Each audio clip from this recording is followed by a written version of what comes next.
This is episode 103 of the Equestrian Author Spotlight podcast. I'm Carly Cade, and today I'm speaking with Beth Anstandig. For more than 25 years, and with an ever-growing menagerie of animals at her California ranch, licensed psychotherapist and lifelong cowgirl Beth Anstandig has worked with human herds, providing leadership, corporate culture, and well-being programs through the Circle Up experience. She's trained thousands of CEOs, managers, and teams from companies, universities, and nonprofits, helping them tap into their natural leadership to live, lead, and work with genuine connection.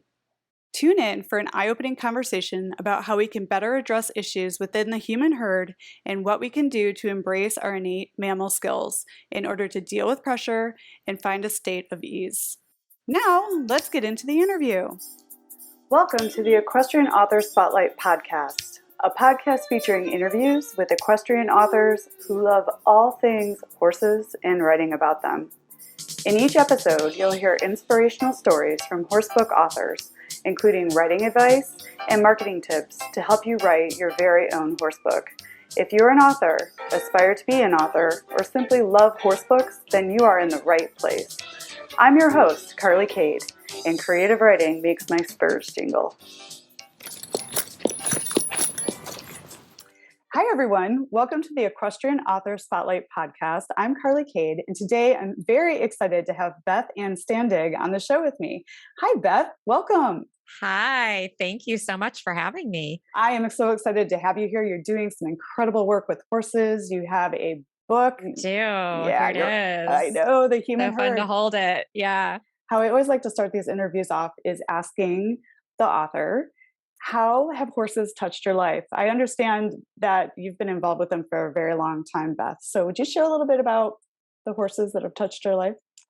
Yeah, it's hard to talk about it without getting emotional and teary because I think about every aspect of my life and it's hard for me to name one aspect they haven't touched. And I fell in love with horses when I was a little girl and it was instant and I look back on it and I feel like it happens on a cellular level. I wanted to be around them all the time. And then I think the more that I have, reflected on that, and look at how I've involved myself with them. It's actually that I wanted to be them.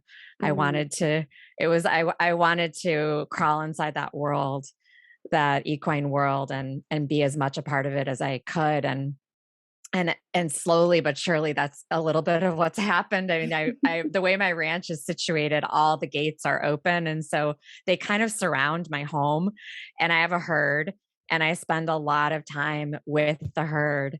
And I've learned more and more as a human mammal.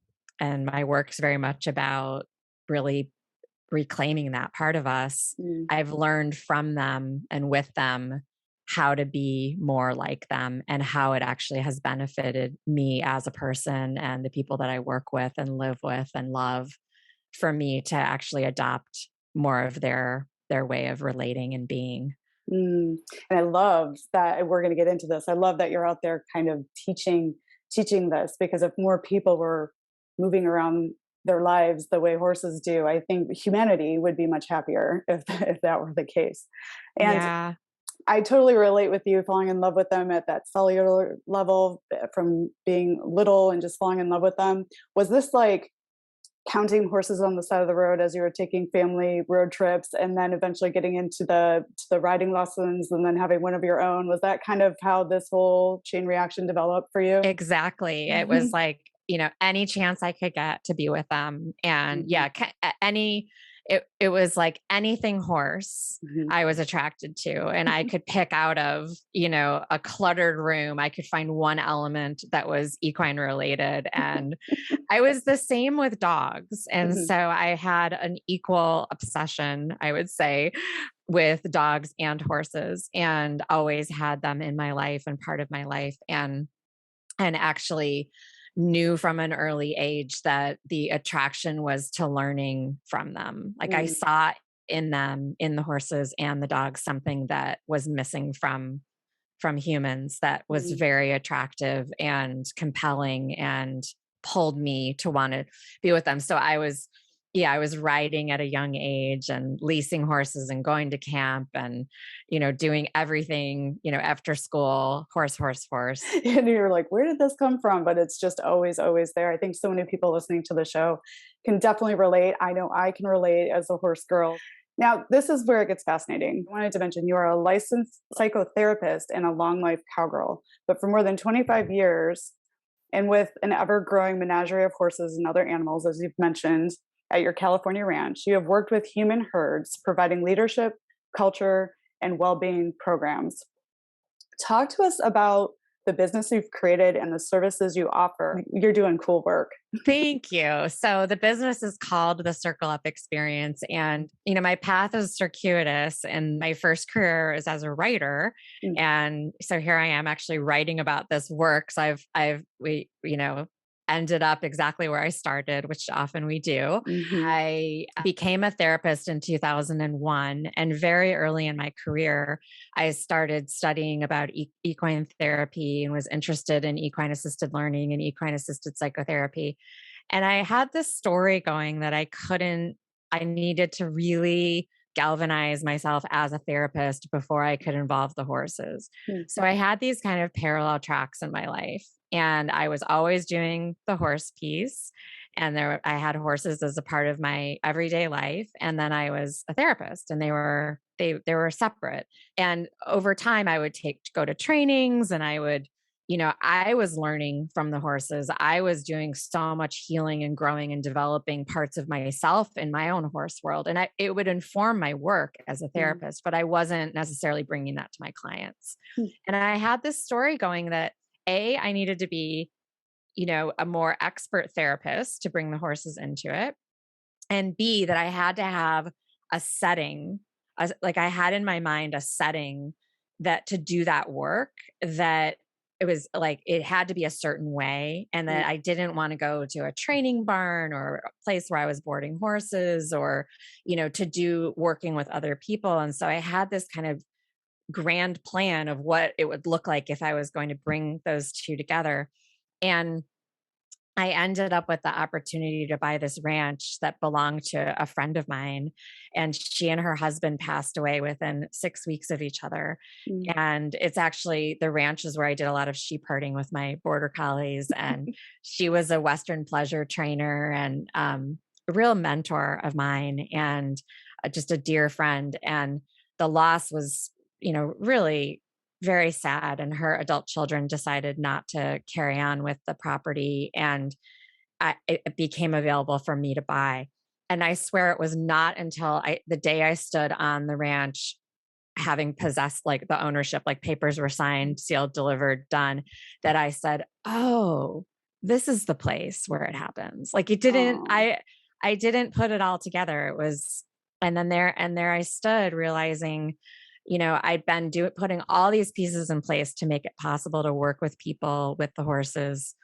And it was just kind of waiting for the right place for me to do it the way I wanted to do it and to Mhm. have the freedom to create a space, which I believe in for humans and horses, that the environment in which we operate is so important. And so I started working with people here and very quickly realized I couldn't go back to my office. And I had a real epiphany around that pretty fast. And people started asking me to work with groups.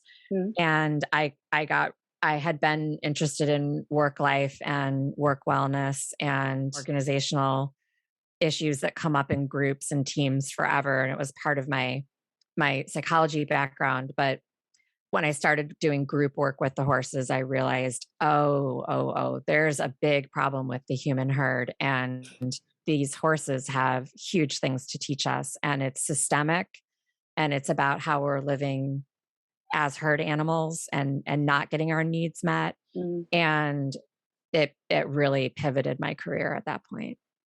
That is amazing. And I guarantee that your friend, whose ranch it previously was, is so glad you're there. I know for sure. Isn't I it kind of, feel that. Yeah, I feel that. I feel her here all the time. I'm sitting in the room. This mhm. ranch was established in 1895, and Wow.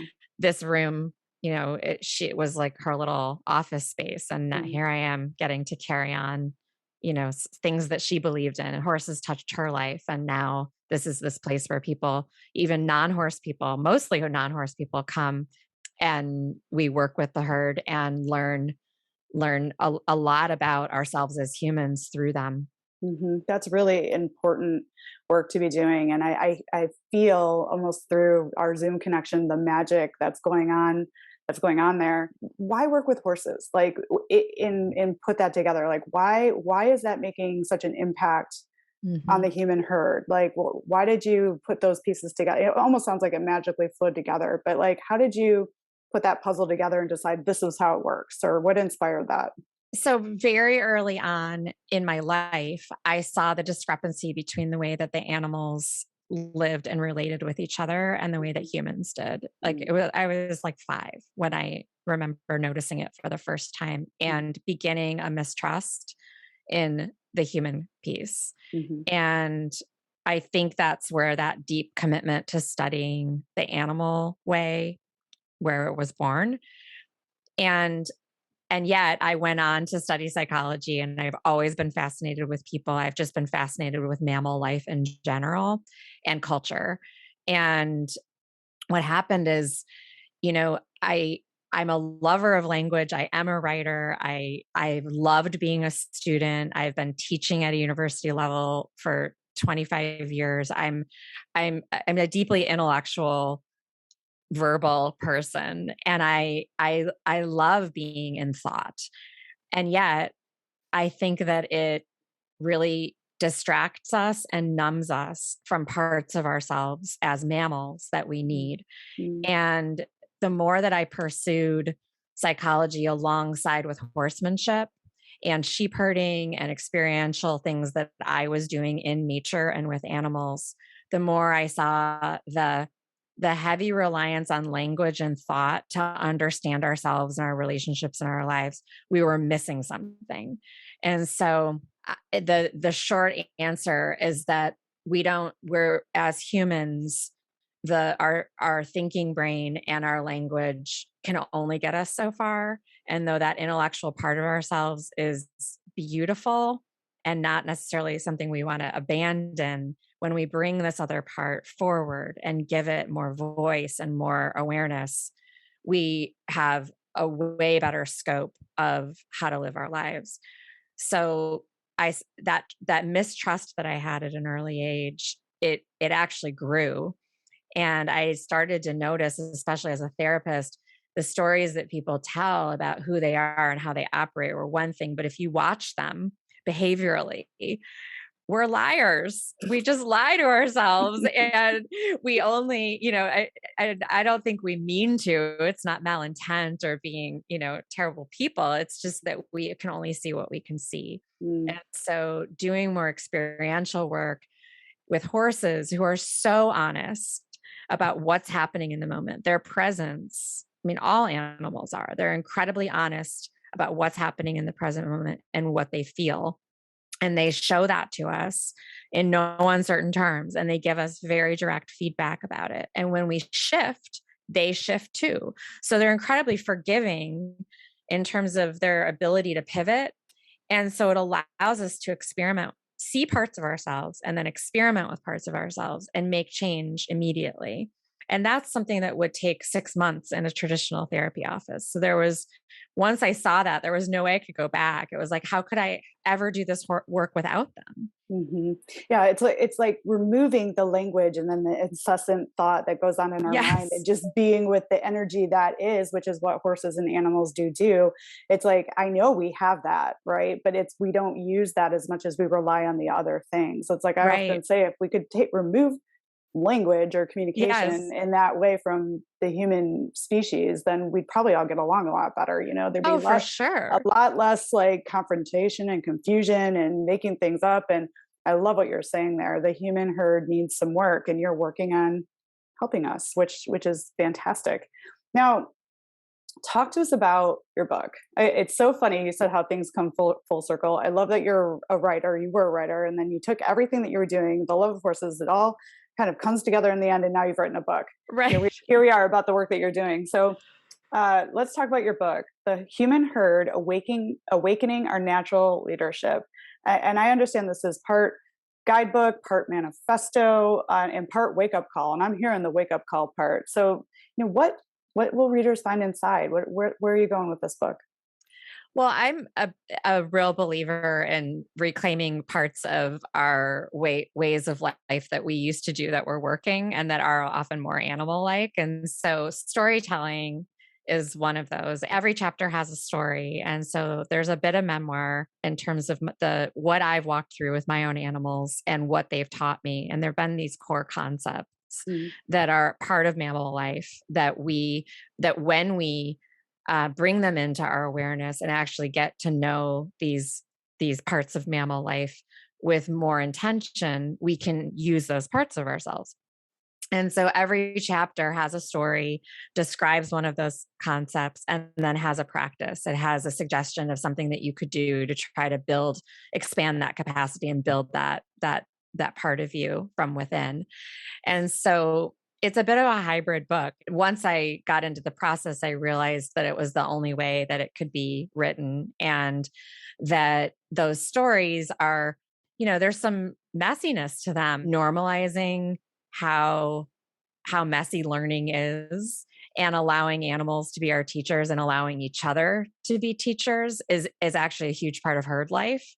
Mm. Allowing ourselves to be teachable. And so I think that vein runs throughout the book, and I hope it offers, kind of a humility or an openness that invites readers to do the same with their stories.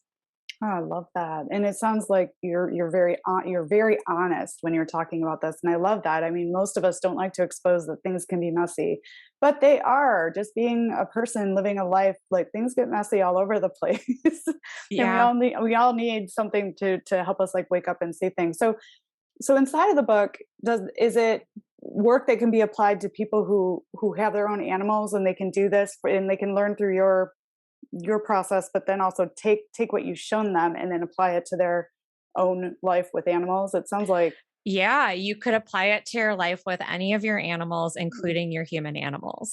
And so I've really been like trying to hone, what is it that I do? And I work with mammals, Mm, and I'm really a student of mammal life and mammal culture. And I think that when we boil it down to that level, it does unite us in a really important way, and it opens our minds to the idea of partnership and collaboration and interdependency. mhm, And these are all things that we need to get ourselves out of these hierarchical models that just cause a lot of fear and destruction and polarizing. mhm, And they certainly do that when I do a lot of work with horse people, trainers and clinics, and trying to bring this model to equestrians to start to think about how can you show up as a herd member with your horse and partner, and get out of that model of making our animals do things, and instead have that be more conversational, start to look at what it's like to have an open feedback system with other mhm, mammals in our lives. mhm, So yeah,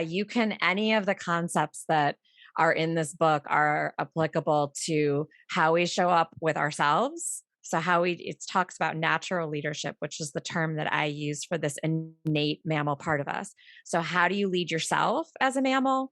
How do you lead yourself in relationship with other animals?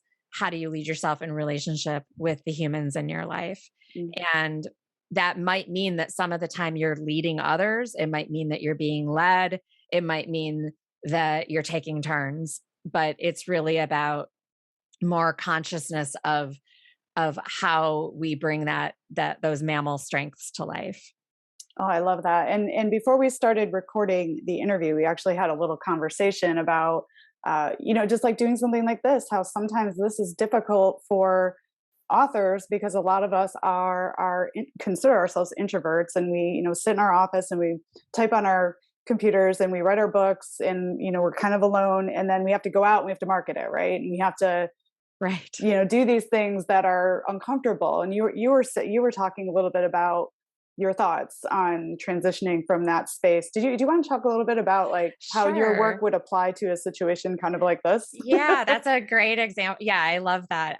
So, I mentioned that my first career is as a writer, and I actually have an MFA in poetry. And so poets of all writers are incredibly reflective and private and have like a very interior world. And I also write prose, but I'm a poet at heart. And so I come to writing from a very sensitive interior place. Mhm. And then I became a therapist, which is also an incredibly introverted place. You really have to have a very robust interior world in order to feel what's happening within others and know kind of where to go in any moment. And then as a horse person, an animal person, that sensitivity that I think a lot of us have and are attracted to the animals because of.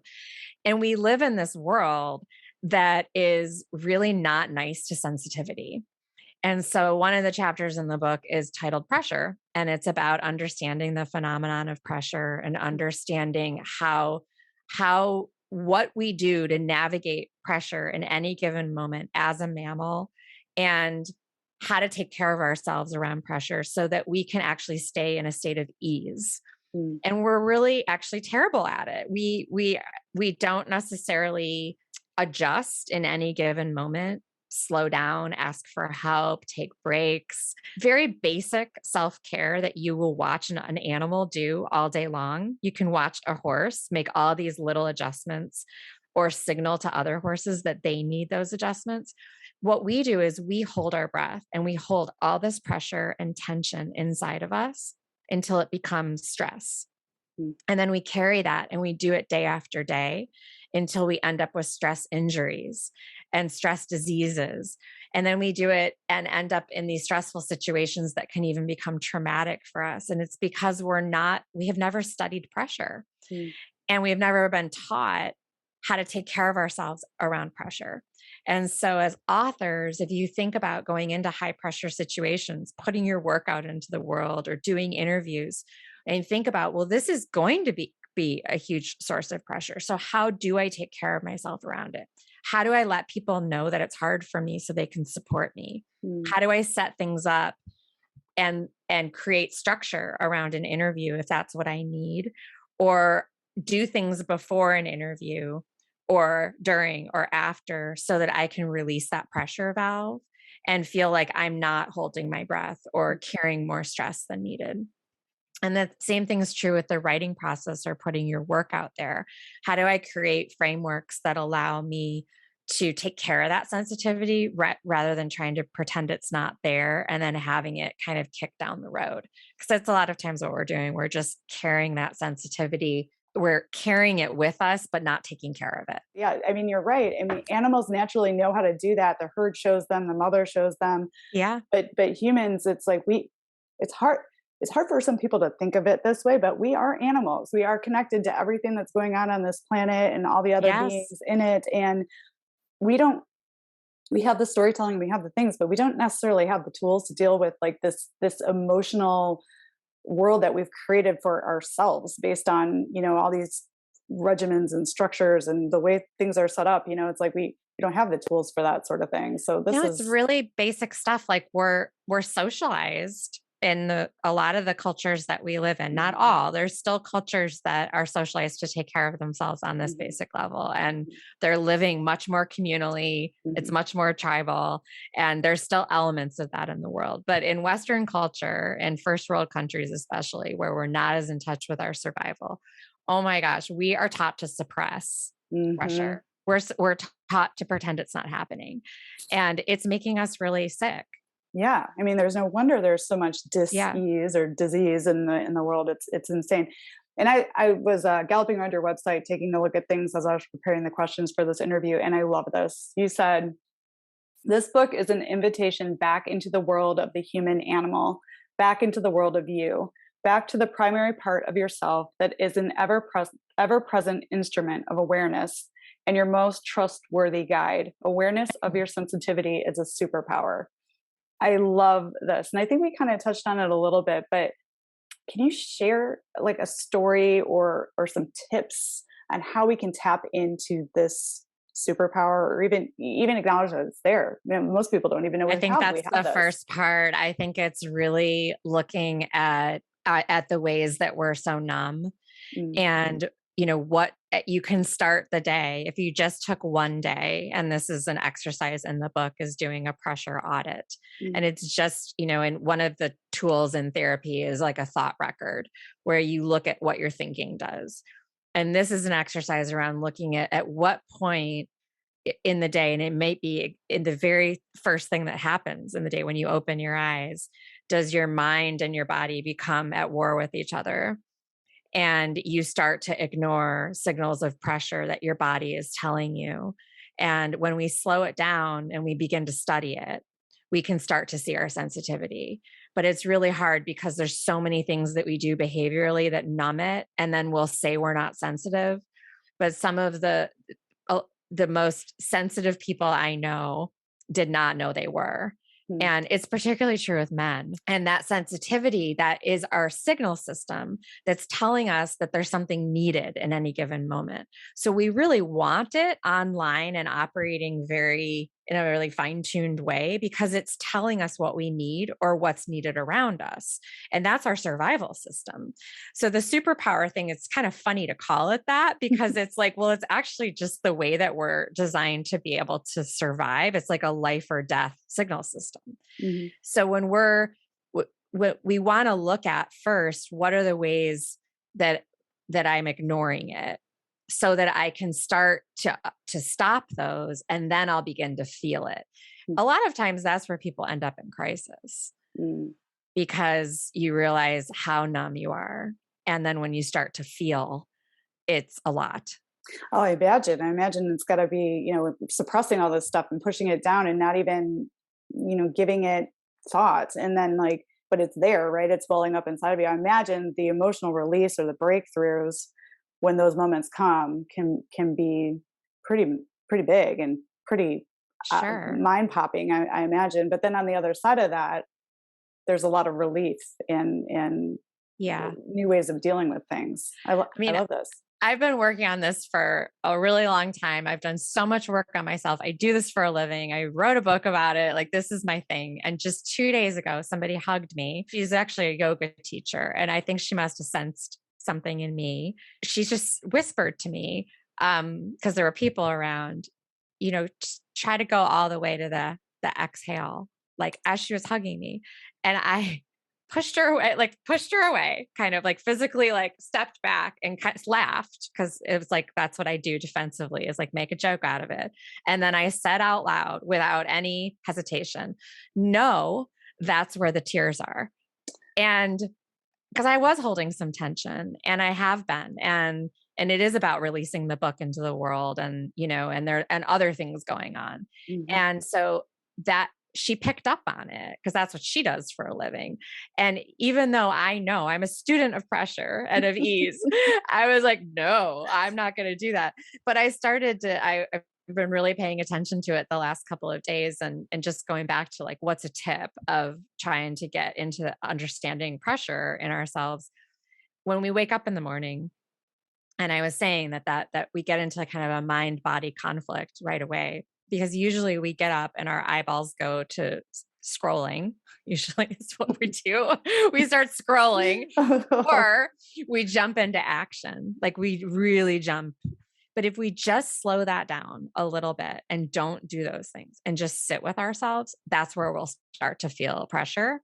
Mm, And that's where we'll start to feel where we're like compelled to go do something, and it's a habit. And if we don't do it, that's where we'll find our sensitivity. And there's usually something emotional there, but it's also something that the magic part of it is, it's the creative, energetic, interesting, innovative part of us that is still very alive, that's childlike, that has wonder about the day, that we don't let in because we go into whatever habits of suppressing that. But if we sit with ourselves, so if when we wake up and we just allow ourselves a couple of moments to be without doing anything, that's the part of us that comes back to life. It gets some blood flow. That's so beautiful. I mean, and what you're talking about here is like not only good for ourselves, but it's good for our herd, right? All the Yes. others in our lives. If we slow down and we stop repressing and we can get like kind of present to like Yes. what's running underneath everything. I mean, it's like we'd all be a lot happier and healthier and have better relationships. And thank you for doing this Yeah. work and writing this book. And you mentioned in there, I heard a little of like there is some of this sensitivity for you around this book and around getting it out to the world. And it sounds like it's been a labor of love, but there's also so what's there for you? Like how are you getting the word out? Like how are you planning to reach your readers? Like what are and you're working with a publisher too. Do you want to talk a little bit about the relationship with the publisher and kind of how you're Yeah. moving this book into the world? I really have enjoyed working with this publisher because I've been very empowered to put the book into the world with my vision, and I Mm. think there was really a lot of leeway to do that. And I mean, there was a lot of marketing advice and guidance and freedom and encouragement to actually talk to people in the animal community more. I'm like, well, it's psychology, it's leadership, it's animal stuff, it's all of these different things. But I think the thing that's most me is this animal piece. And it has been hard to put it out in the world of psychology to say, let's learn from animals and really own that in a more radical way. Mm. And so I've appreciated the freedom and encouragement to do that here. And so I have been really reaching out to a lot of, you know, animal people, that there's like this community of us in the world that get it, that Mhm. get that what the animals have to teach us. And we're doing all kinds of things in our lives, not just with our animals, but with people. Mhm. And so if we can have new conversation about that. So I'm looking for all the ways to reach those audiences and try to put this work out there, so that it can help animal people, but also the people that then have been touched by animals help um, Others. others. Yeah, Exactly. I love Yeah. that. Yeah, Yeah. because like especially horse people, we get it. We get that they're therapy. Like we work with them all the time. We understand. They make us hyper aware. Like you're aware of their energy. You're aware they are. You can tell their moods. They don't speak, but they do. Oh Right. yeah. Yeah, and Yeah. that's a great thing because particularly like even dogs. We get dogs too, like all animals. But I love that you're reaching out to the people who have animals and get that, who then can take this work and spread it further to those people that they touch and the things that they're doing. I love that. And then Thank you. who is your publisher? Who are you working with? Morgan James Publishing. Awesome, Morgan James. And Yeah. then did you find find that publisher or did they find you? Like how did you It make that it work? was a little bit of both. I had a friend who published 2 books through Morgan James, and so he created an introduction, and then I had been looking at some other publishers, and one of the things that I valued about this publisher was that owned my intellectual property, Oh, good. and Yeah. so I do a lot of teaching, and I was and a lot of speaking, and I wanted to be able to that I was aware that there were going to be limitations around what I could do with my own work. And there was one of the things that they offer that was really unique was the longevity of the book, and seeing that some of the books that have become bestsellers for them took a couple of years to get there. And there's a lot of publishers that won't stick it out for the long haul. But if the author's committed to that process, they'll stay in it with you. That was a really, I liked that commitment. That Oh, was yeah. very encouraging. And that's huge. I mean, intellectual property is it's yours. It's your Yeah. creative pursuits. But a lot of times authors that don't know any better sign that right away to do whatever they want with their work. So that's awesome. And the longevity I love and the freedom to Yeah. market it the way you want to. And they're going to stick with you. That sounds fabulous. And it sounds to me like you educated yourself on the route you wanted to take and you made the very best decision for you and what you want to do. And that's Yeah. I harp on that a lot on the That's all show. we It's like, can do. I Yeah. know, It's just make educate the best yourself. choice for you. Yeah. Right. Yeah, And that I sounds was, great. really motivated to get the book out into the world. And of course, now I'm terrified that it's out in the world, but there's a little bit of both and here, but I really do believe in this work. And And so to have a publisher that's willing to stick that out to see how far a reach we can make is really important.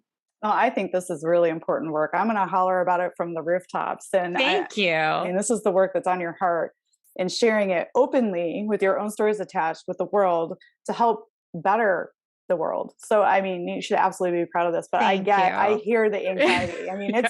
it's there. I mean, it's there no matter what you put out there. I mean, Yeah.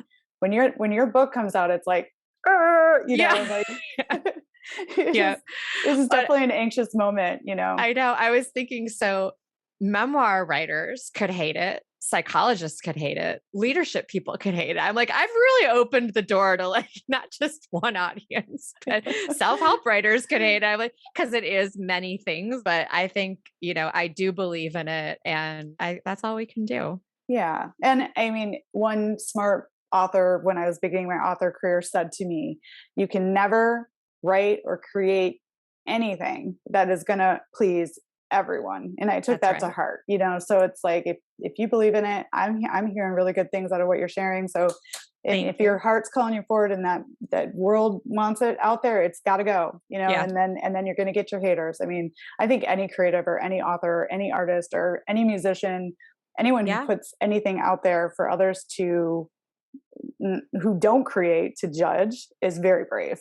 And Because at the end of the day, if all I've done is that there's now a book, there's an artifact out there, and someone says, wow, I hate the book, but she wrote a book and that yes. inspires me to write a book, I've Mhm. still put something out there that helps somebody else. And so, like, maybe someone hates it so much they're inspired to write a better one. Good. It's done something. It's Yeah. shifted the needle a little bit to move our humanity forward. That's an awesome way to look at it. Yeah. But here's the thing. I think there's some statistic out there that like 85% of humanity or something want to write a book, only 3% do. And then that Wow. number drops even lower for people who write subsequent books after having written one. So Wow. so you're doing good things. I mean, just be really proud of that. Thank you. I know this Thank is going you. to make a difference. I mean, just having this conversation has already made a difference. Oh, that's lovely. I thank you. Now, given all that we just talked about and like some of the little things that have bubbled up, what advice would you share with an inspiring entrepreneur or an aspiring author or an aspiring creative, having gone through all this and with your background and how we are as Mhm. human animals? What would you say to someone? So the last chapter in the book is about herd. It's about like what is a herd and how are we herd animals and what are some of the like why do we live as like what does it really mean to be supported in a herd? And that's been, it's been about a 15-year process for me of really growing that in myself and around me and really having myself resourced enough internally and externally that Mhm. I know how to get support and ask for help. And so I think there's a lot of creatives and entrepreneurs try to do everything alone. And Mhm. there's the story, like right now, I have a horse here who's 4 years old. I birthed him, like I opened the sack and our faces met before he even Oh. saw his mommy. And I've lived with him for 4 years. I'm like part of his herd. And I've got him all the way to the point where I can lay on the saddle, but I haven't swung a leg over. Mhm. And I have this story going that I have to be the one to do it.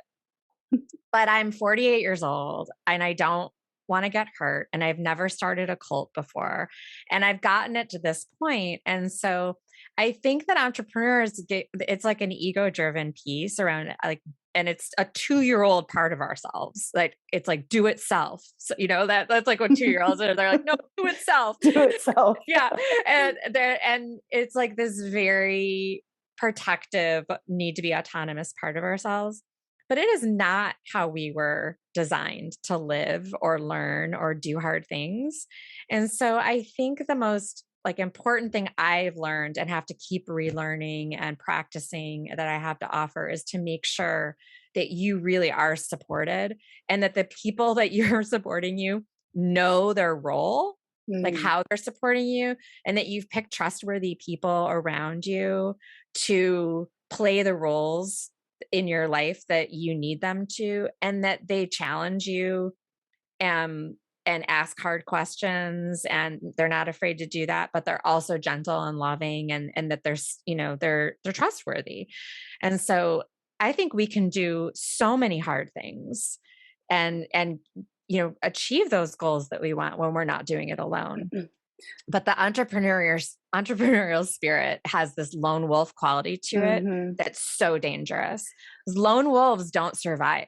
Mm-hmm. It's a myth, and it's a glorified myth of the lone wolf entrepreneur. But founders of companies that don't build a team and then put themselves in a proper lane, those companies don't do well, and it causes huge harm to the founder. So Mm-hmm. the same thing is true with an author.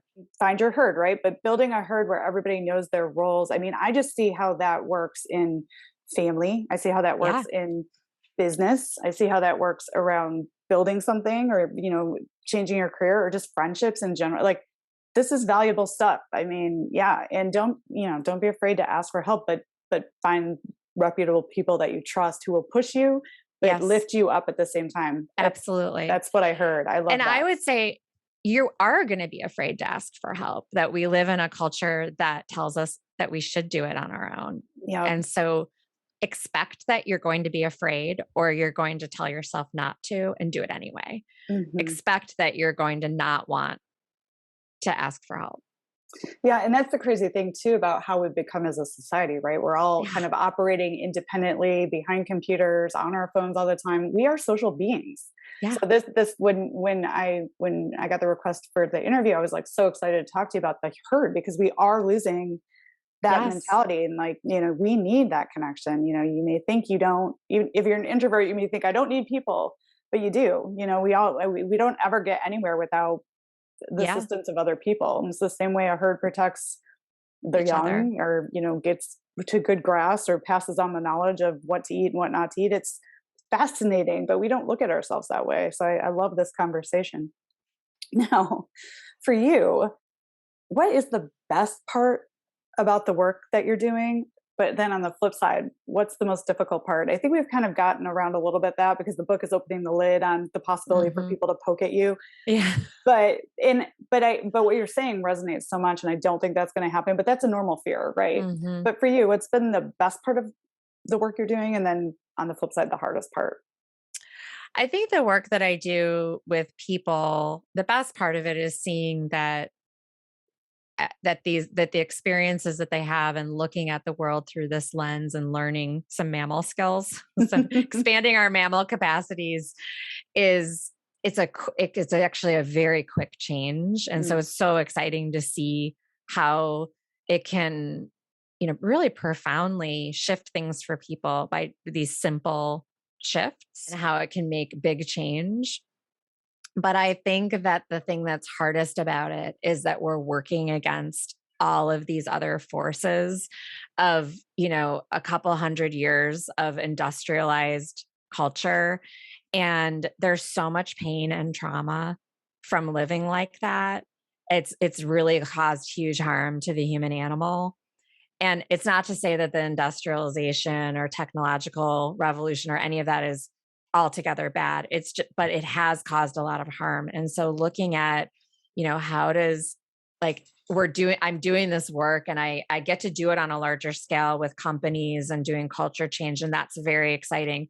And then sometimes I look out on the vastness of, like, how do we reach more people around this? Because we're hurting. And that is heartbreaking for me. It's been heartbreaking for me my whole life to see that, and to see, like, it doesn't have to be this way. And the infighting that we do as a species is very heartbreaking to me.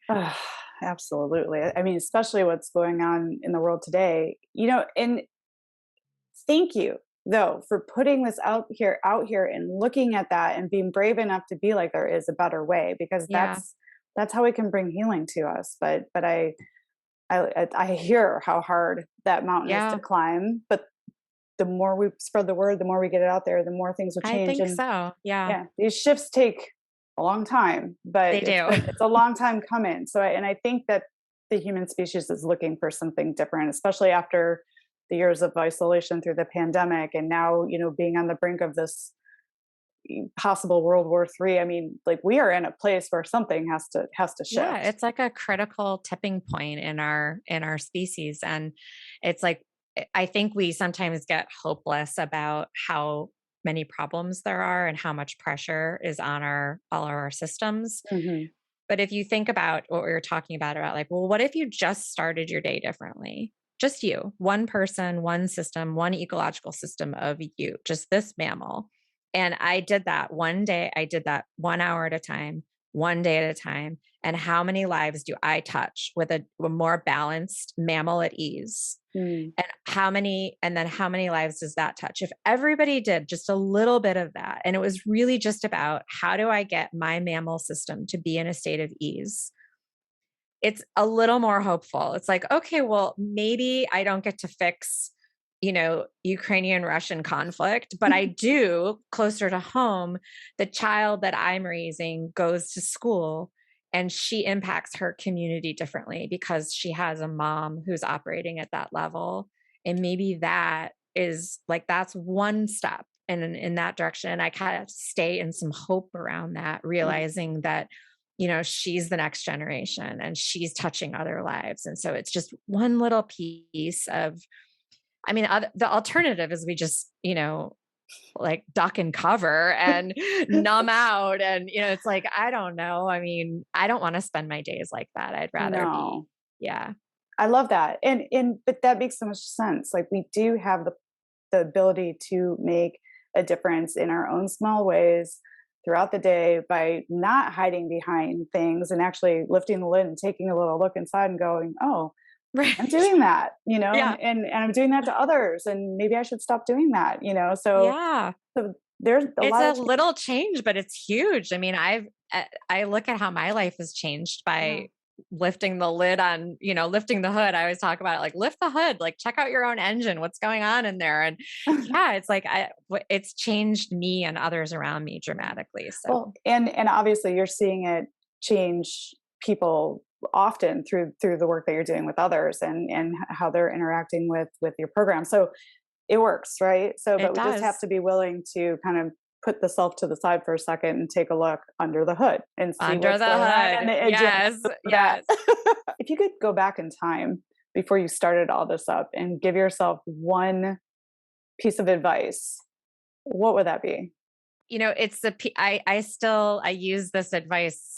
It was taught to me by my mentor, who I talk about in the book, throughout the book, Jim Maddock. And, having a bigger picture, having a scope of our lives, like what's going on a greater context rather than it being so in the weeds and in the moment, allows me to be more courageous and feel more empowered and make more choices about my life. And I think that when I look back at different times in my life when I've been most scared or I've been hesitant to move forward with something or reactive, or it's because I've lost my scope or Mm. I didn't know how to have that bigger picture. There's a chapter in the book called Scope. So it's one of the concepts. And so really just I think, stay in the big picture because you're going to be able to see there's a longer story here.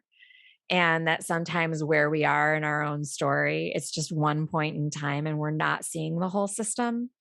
And so the more that I've learned that lens of having scope and being able to get some elevation and altitude, it allows me to actually be more calm and Mm. more make better decisions and more improvisational. It's allowed me to be much more creative and fluid because I haven't gotten so on top of what's happening. There's just a little bit of space there. Mhm.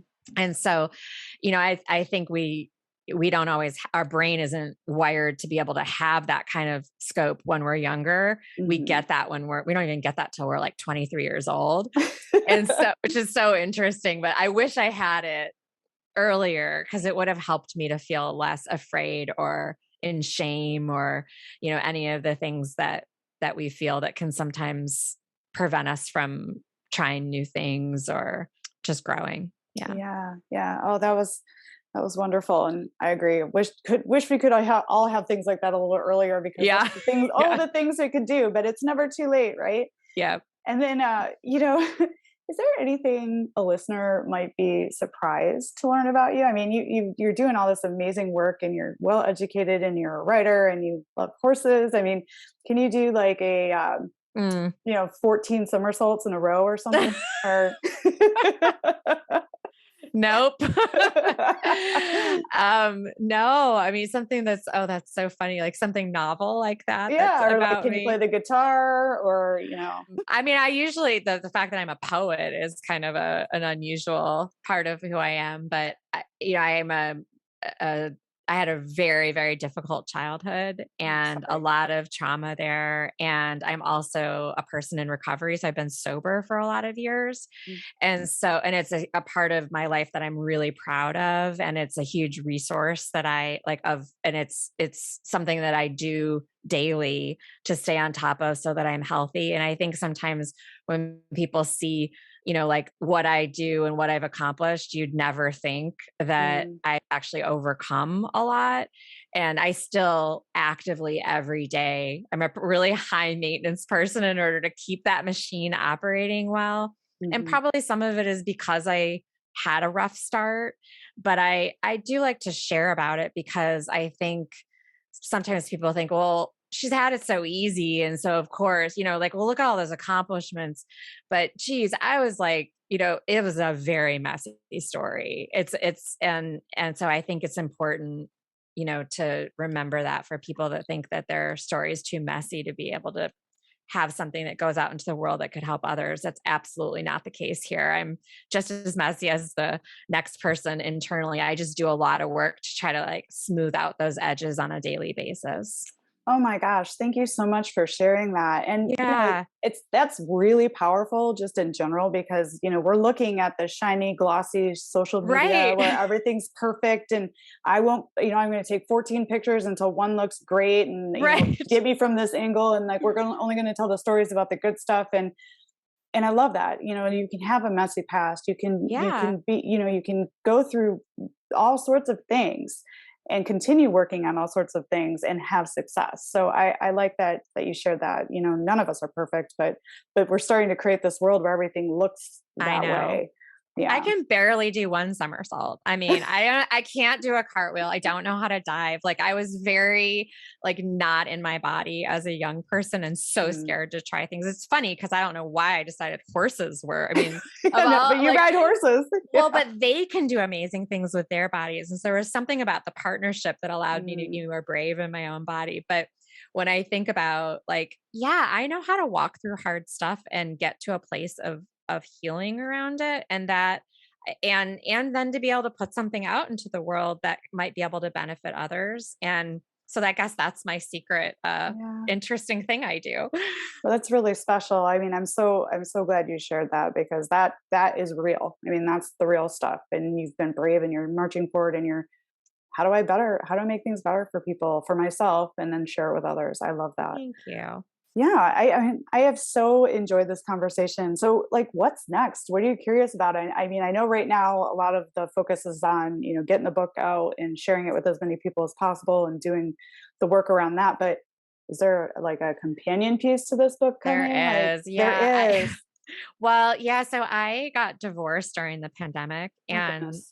yeah, I left a 20 or I ended a 20-year marriage, and Wow.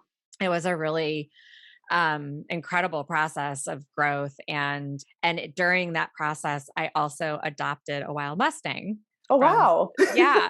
And I'd wanted to do it my whole life, and the world was shut down. And I was in a process of a lot of reflection and just really stopping all of the things I'd been trying to do to make the marriage work and just being with myself. And I was really struggling with it. I couldn't seem to settle. And one of my mentors, advisors suggested that I do something that I've like always wanted to do. And I was like, okay, I'm going to do this thing. And it allowed me to see that the marriage was over, that Mm. actually the relationship with the horse and her self-preservation and the whole process of bringing her here, and she was untouched, and Wow. completely just raw feedback. And it's just been an incredible journey. So I've been writing that book, which is about, her name is Feather, and it's about what I've learned about self-preservation. It really is how this Mustang helped me get back to myself. Sniff, sniff. Oh my I know. gosh. I love this. So it's a work in progress, but It's sounds a like work in progress. I started writing it when I was finishing the other book, and I was so compelled because I was finishing the other book while I was in the Mustang experience. I was like more compelled to write the other book. I'm like, I don't want to finish this one. I want to write the other one. Isn't it funny how And that so, happens? yeah, I'm like, what's happening right now? I'm like, I don't. My daughter was like, you've got to be kidding me. She's 11, and she's like, you're going to write another book. You hated writing this other book. Why are you going to do this to yourself again? But yeah, I that's the current book that I I'm am working on. so excited for that. We'll have to have you back on the show when that one comes out, because I'd like to dive deeper in there, but I don't want to give anything away Sure. on this one. But I mean, isn't it amazing how things kind of show up at the right time to help you through situations if you Yeah. just look for it? Oh, You know, yeah. this one thing you always wanted to do. I mean, I can totally see the bridge and the parallel and how those two things would combine for you to have an opening. I mean, wow, I'm excited about this. It's pretty amazing experience. And the Mustang experience just in general, it has been life-changing. It's been, Wow, that's something yeah. I've always wanted to do too. So next time we'll have you back on, we'll talk a little bit more Okay. about Yeah. the whole process of adopting a Mustang and one that's been untouched and how all that works. That would be exciting to talk about. And then they'll parallel with your next book, which There is so you perfect. go. Yeah. I Yay. love Beth, where can people find more information about you, the work you do, and your book? So the circleupexperience.com is my website, and everything comes, you can find anything you want to know about me and how to be in touch with me. I do publish lots of blogs. And so there's always new writing out there. And I do try to offer free little tools and things and resources to people through the website. The book has a landing page that's thehumanherdbook.com. And I'm located in the Bay Area in Northern California. And my ranch is called Take a Chance Ranch. But everything if you want to get in touch with me, the circleupexperience.com is how you find me. That's awesome. And Beth, I have so enjoyed talking with you. I mean, I think what you're doing is really powerful, and what a gift that you gave us by Thank sharing some of you. your knowledge with us. Everybody go get this book. Let's Thank you. make a difference in the world. And Beth, thank you for the gift of your time. Thank you so much. It's lovely to be here. Thanks for joining us this week on the Equestrian Author Spotlight podcast. I hope you enjoy these Q&A sessions with wonderful equine authors who love all things horses and riding, just like me. Visit my website, carlycadecreative.com, where you can read the show notes, and make sure you never miss a show by clicking the subscribe button now. This podcast is made possible by listeners like you. Thank you so much for your support. Want a free guide to secrets of horsebook authors? Gallop over to carlycadecreative.com/wisdom to have author advice delivered instantly to your inbox. If you are an author who writes about horses and would like to be spotlighted, please let me know. Visit my contact page at carlycadecreative.com to fill out a request. I'd be happy to have you on the show too. Thank you for tuning in to the Equestrian Author Spotlight podcast. See you next time. I'm your host, Carly Cade. Creative writing makes my spurs jingle.